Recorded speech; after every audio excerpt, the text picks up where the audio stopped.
Good morning everyone, welcome back to my YouTube channel. আজ আমার বাবা একটা বড় একটা মাছ পেয়েছিল। এই মাছটার নাম হচ্ছে গজাল মাছ। প্রায় 2 কেজি হবে, 1.5 থেকে 2 কেজি হবে মাছটা। আর কিছু ফুলই মাছ পেয়েছিল, আর কিছু ছোট ছোট তেলাপিয়া।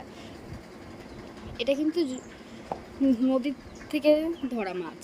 মানে নদীতে তো এখন প্রচুর জল, মাঠেও জল চলে এসেছে, সেখান থেকেই ধরা মাছ। এই যে 4টে ছাগল আছে আমাদের, সকালবেলায় ওদেরকে বের করে খেতে দিয়েছি। এই যে আমার বাবা সাইকেল নিয়ে এখন রেডি, এখন হেলিকপ্টারে উড়তে উড়তে চলে যাবে বাজারে। বাজারে যাচ্ছে উড়তে উড়তে মাছটা বিক্রি করার জন্য। দেখো রাস্তার অবস্থা আমাদের, যেহেতু এটা বিএসএফ রোড, তো বিএসএফরাই ঠিক করে সাধারণত। ওই যে আমার বাবা চলে যাচ্ছে। এই সকালবেলায় দেখো কত সুন্দর রোদ পড়েছে আমাদের বাড়িতে। এই যে আমার মা এখন কাজ করছিল, লাগছে।